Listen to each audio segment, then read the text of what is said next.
নমস্কার। দর্শরূপে দর্শভুজার এক নতুন পর্ব নিয়ে আমি পাপিয়া চলে এসেছি তোমাদের সামনে। আজকেও আমি একটা রেসিপি পর্ব নিয়ে তোমাদের সামনে এসেছি। এটা একটা ভেন্ডির রেসিপি। তো চলো যাই, তোমাদেরকে দেখাচ্ছি যে কি কি লাগবে রেসিপির জন্য। আর আমার শরীরটাও আজকে একটু ভালো নেই, কিন্তু যেহেতু তোমাদের প্রতি আমার একটা দায়িত্ব রয়েছে, সেই জন্য চলে এলাম একটা রেসিপি পর্ব নিয়ে।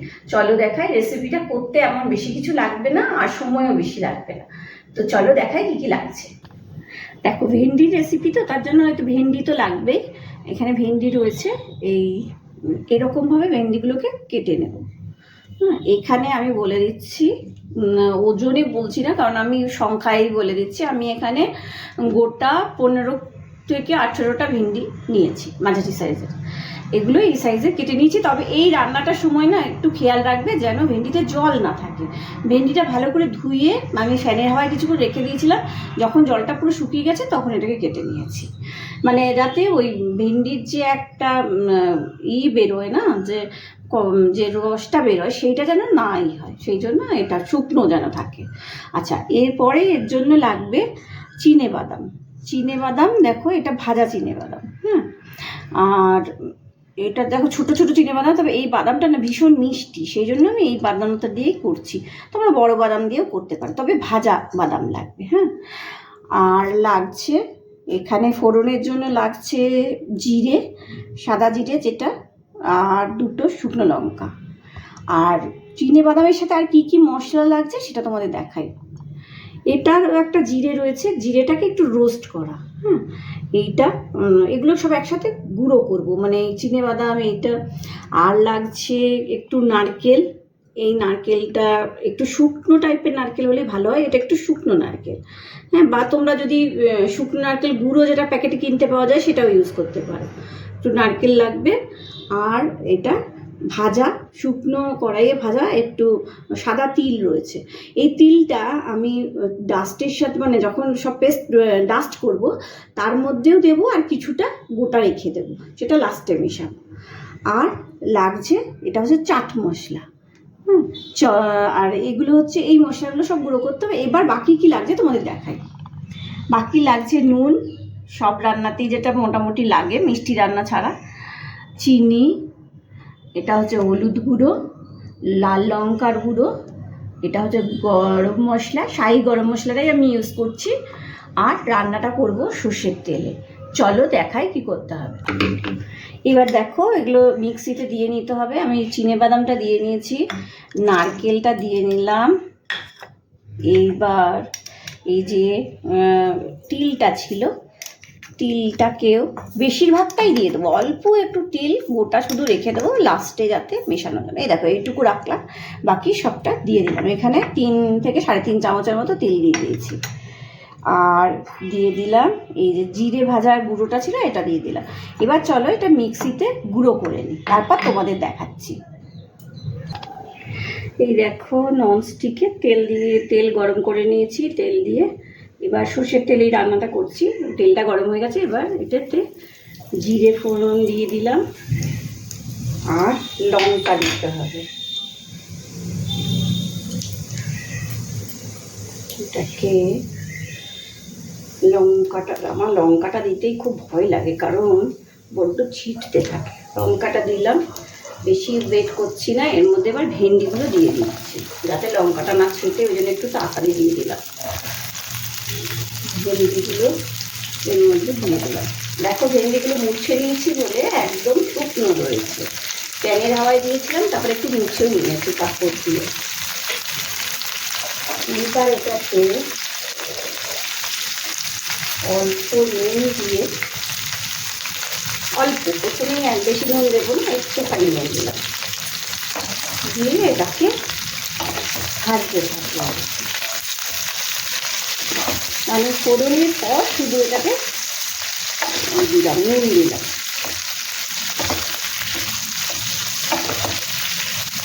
এবার এটাকে 3-4 মিনিট ভেজে নেব। ভেন্ডিটাকে 3-4 মিনিট ভাজবো, তারপরে এটাতে মশলা মেশাবো।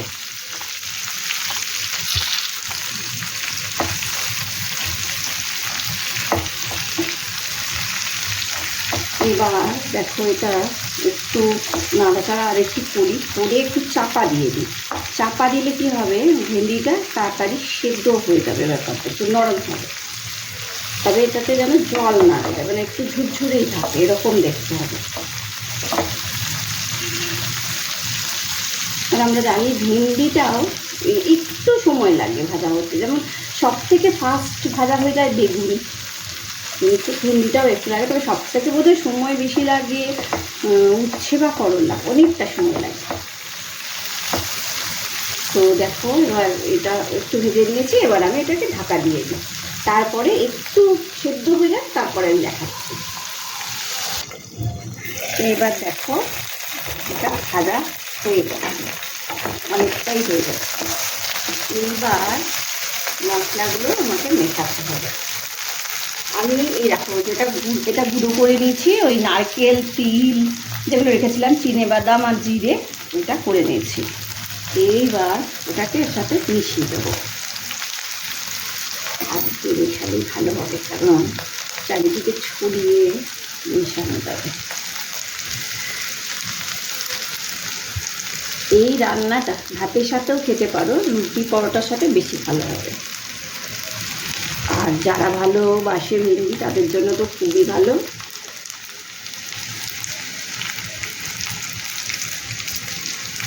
দিলাম, এর সাথে ঝালের জন্য লাগবে একটু লঙ্কা গুঁড়ো, অল্প একটু লঙ্কা গুঁড়ো, খুব বেশি ঝাল দেবো না, একটু লঙ্কা গুঁড়ো দিলাম।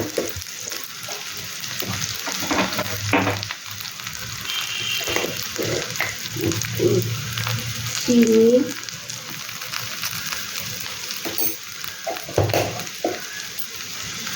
আর অল্প হলুদ গুঁড়ো। আগে তো আমি ভাজার সময় হলুদ দিইনি, শুধু একটু নুন দিয়েছিলাম, একটু হলুদ গুঁড়ো দিয়ে দিলাম।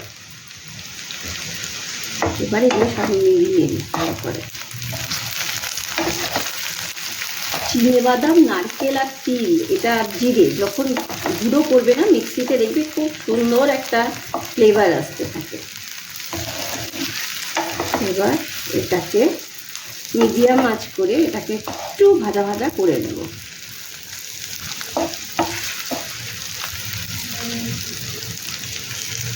ভাজা ভাজা করব, তার মধ্যে আমি দিয়ে দেবো চাট মশলা রেখেছিলাম সেইটা, চাট মশলা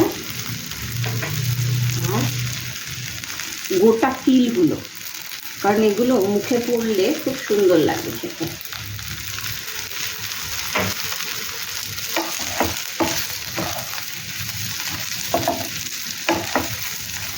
এটা হচ্ছে রেসিপিটার নাম হচ্ছে পিনাট ভেন্ডি। তো দেখো এটা প্রায় হয়েই গেছে। এরপর আর 1-2 মিনিট এটাকে করব, নাড়াচাড়া করে নেব, তারপরে একটু শাহি গরম মশলা মিশিয়ে নামিয়ে দেব। হয়ে গেল রান্না, খুব কম টাইমে এবং টেস্টি, আর এমন কিছুই লাগে না। ভেন্ডি তো আমরা নানা রকম খাই, এটাও একটা করে দেখতে পারো নতুন ধরনের। হয়ে গেছে, এইবার আমি এটাকে একটু শাহি গরম মশলা এর মধ্যে দেব।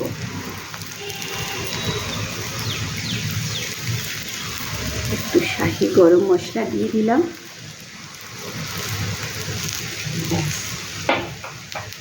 হয়ে গেছে।